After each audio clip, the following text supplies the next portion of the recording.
Hello everyone, welcome to Storytime with Mrs. Cook. Today we're going to be reading The Velveteen Rabbit. Let's begin. There once was a Velveteen Rabbit, and in the beginning he was really splendid. He was fat and bunchy as a rabbit should be. His coat was spotted brown and white, and his ears were lined with pink sateen. He was naturally shy, and being only made of velveteen, some of the more expensive toys quite snubbed him.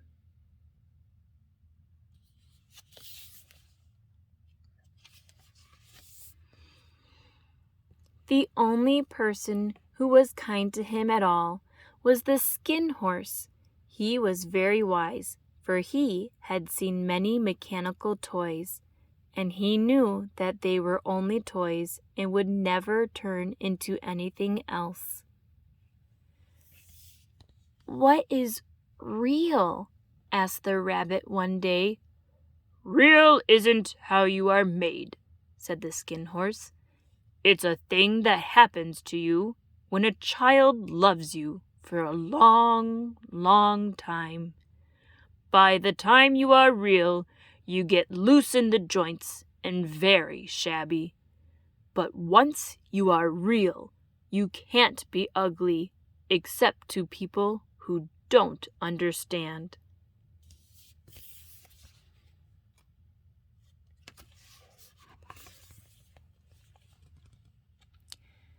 There was a person called Nana who went swooping about like a great wind and hustled the playthings away in cupboards.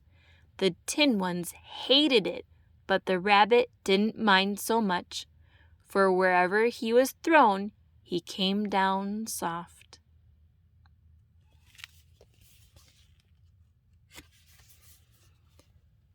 One evening, when the boy was going to bed, he couldn't find the china dog that always slept with him.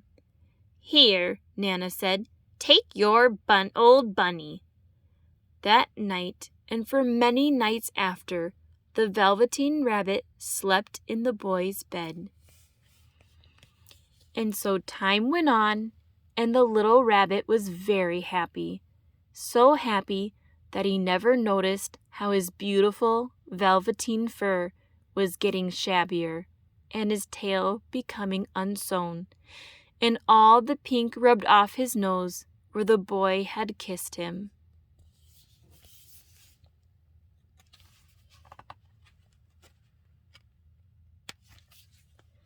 Once the rabbit was left out after dusk. Nana had to look for him with the candle because the boy couldn't go to sleep unless he was there. "Fancy all this fuss for a toy," she said. "You mustn't say that," the boy said. "He isn't a toy. He's real."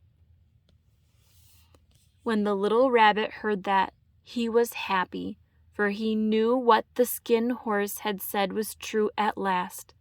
He was real. The boy himself had said it.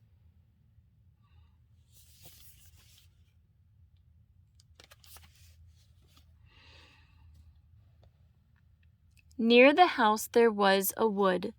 One evening, while the rabbit was lying there alone, he saw two strange beings. They were rabbits like himself, but quite furry and brand new. They stared at him, and the little rabbit stared back, and all the time their noses twitched. "He hasn't got any hind legs. He doesn't smell right," the wild rabbit exclaimed, jumping backward. "He isn't a rabbit at all. He isn't real."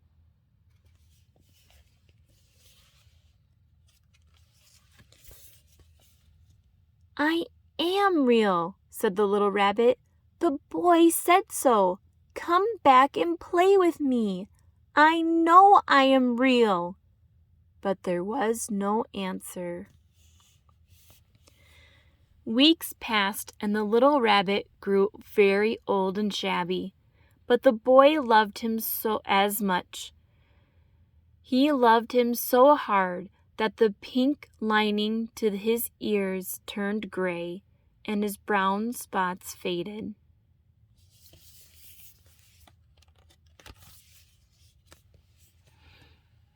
And then one day the boy was ill. His little body was so hot that it burned the rabbit when he held him close. The Velveteen Rabbit lay there, hidden from sight under the bedclothes. He never stirred, for he was afraid that if they found him, someone might take him away, and he knew that the boy needed him.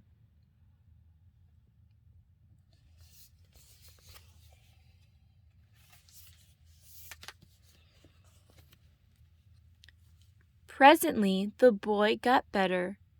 The room was to be disinfected, and all the books and toys that the boy had played with in bed must be burnt.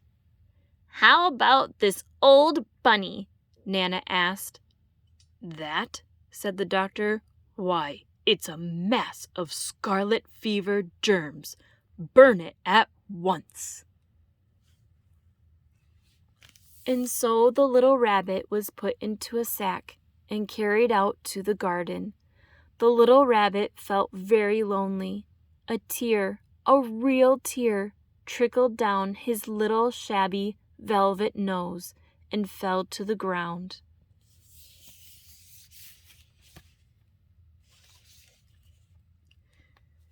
Where the tear had fallen, a flower grew out of the ground. The blossom opened, and out of it stepped a fairy. "I am the Nursery Magic Fairy," she said. "I take care of all the playthings that the children have loved. When they are old and worn out, I turn them into real." "Wasn't I real before?"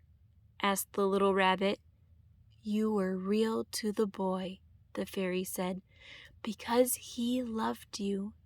Now you shall be real to everyone."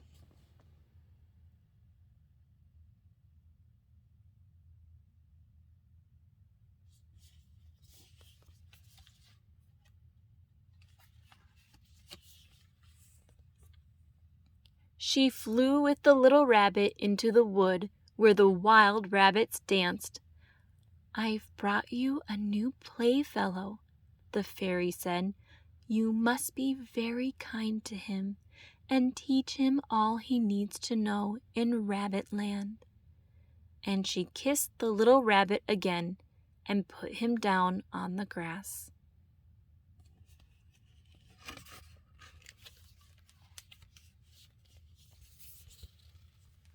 But the little rabbit sat quite still for a moment, for he didn't want them to see that he was made all in one piece. He did not know that the fairy had changed him. Just then something tickled his nose, and before he thought what he was doing, he lifted his hind toe to scratch it. He actually had hind legs. Instead of dingy velveteen, he had brown fur, soft and shiny. He was a real rabbit at last. The seasons passed, and in the spring the boy went out to play in the wood and saw 2 rabbits. There was something familiar about the little soft nose and round black eyes of one of them, and the boy thought to himself, "Why, he looks just like my old bunny."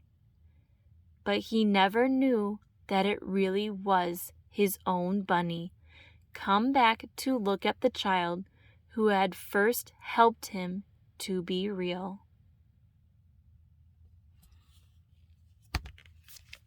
The end. Thanks again for watching and listening. Please subscribe and like the video so you don't miss out on new stories being added every week. Goodbye for now.